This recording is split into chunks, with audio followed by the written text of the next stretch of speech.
She was the first black woman in NASA, but they erased her from the photos. When NASA released the historic Apollo mission photos, something was missing. A woman who calculated trajectories, fixed the math no one else could, and walked those halls long before it was acceptable, was nowhere to be seen. Her name, Clara James. This is the story of how she helped shape the stars, only to be erased from history until now.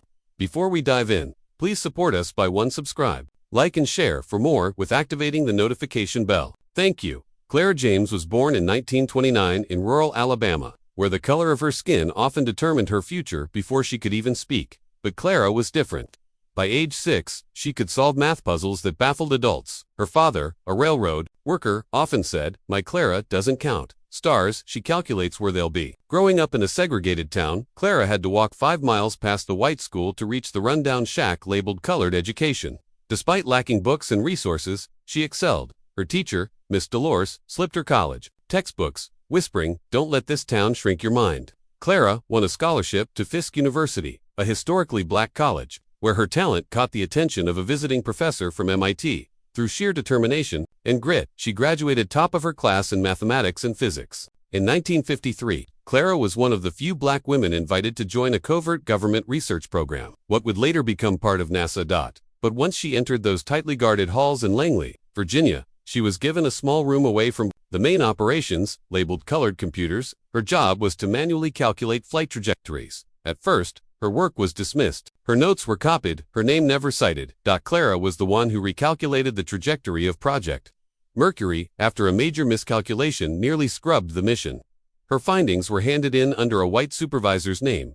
And when the Apollo program began, Clara was still there running numbers faster than most of the machines. But when the official photos were released, there was no trace of her in the room, no badge, no credit, no face. By 1962, Clara had helped design the return calculations for John Glenn's orbital flight. It was her math that ensured the capsule wouldn't overshoot Earth and burn up in re-entry. In fact, it was John Glenn himself who refused to fly unless Clara personally double-checked the coordinates. "Get the girl to check the numbers," he reportedly said, "the one with the glasses in the back." But her name wasn't mentioned in the mission report. NASA hosted a press event weeks later.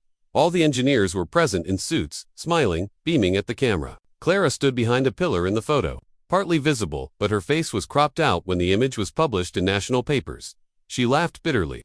"I calculate how men fly to space, but I can't walk into the same restroom." At work, she was asked to teach new recruits white male engineers straight from Ivy League schools. Some refused to sit in her classroom. Others copied her formulas and presented them in meetings without ever acknowledging her.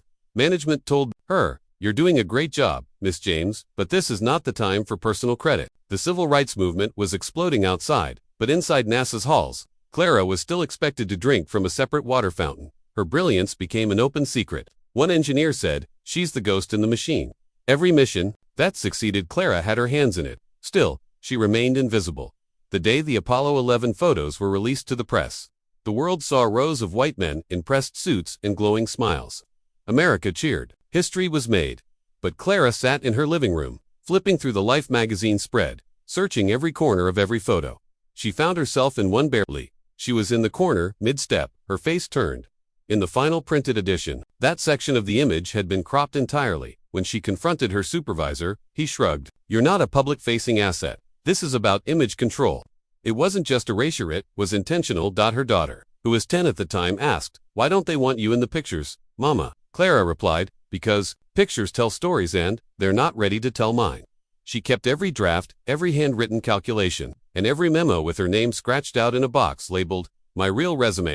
Clara began writing to newspapers, submitting essays about race, recognition, and silence. No one printed them, until one day, a young black journalist named Angela Reed from a local DC paper knocked on Clara's door after hearing whispers of her involvement in Apollo missions. Angela sat for 5 hours, recording every word Clara said. "You did all this?" she asked, stunned, "and they just cropped you out." Angela published the first article with the title, "The Woman NASA Forgot." It didn't go viral, but it sparked a ripple. Angela's article reached a professor at Howard University, who began researching other women from NASA's early days. Then a filmmaker, then a science historian. Clara was now in her 70s, long retired, still calculating math puzzles for fun. When the documentary Silent Trajectories came out, she was featured prominently. The film went on to win an award at Sundance. Suddenly, people wanted interviews. NASA released a statement acknowledging previous oversights in recognizing contributors. But Clara didn't want an apology.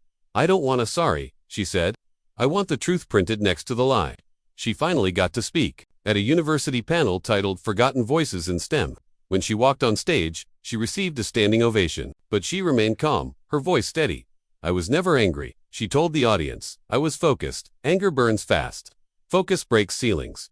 Eventually, NASA invited her to a ceremony. They wanted to place her photo among the other pioneers. When she saw the same image from 1962 and cropped and restored, Clara stood silently. "They removed me from the photo," she said, "but they couldn't erase the numbers. My math is still on the moon." When asked if she regretted staying all those years, she smiled. "No, because I was there. Whether they showed me or not, I was there."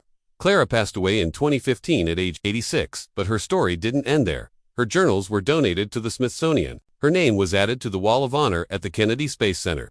A scholarship was created in her name to support young black girls in STEM, and in 2023, NASA named a guidance system after Hertha James Vector Stabilizer. Her daughter, now a software engineer, often tells her mother's story at schools. "My mom helped people reach the stars, and when she was erased, she reached even higher." In a small museum in Alabama, the school where Clara once studied from torn textbooks now has a replica NASA labrum named in her memory. Students walk through the exhibit, solving simple calculations that Clara once did with chalk and paper. Hollywood called to a major studio, bought the rights to her story, and the actress who portrayed Clara won an award. But more importantly, millions of young girls now know her name. "She taught me that you don't have to be in the picture to be the reason it exists," one student wrote in a tribute essay. Her face, once cropped, now sits framed in halls of science and history. Beneath her photograph reads the inscription, "She launched us into the future even when we refused to see her."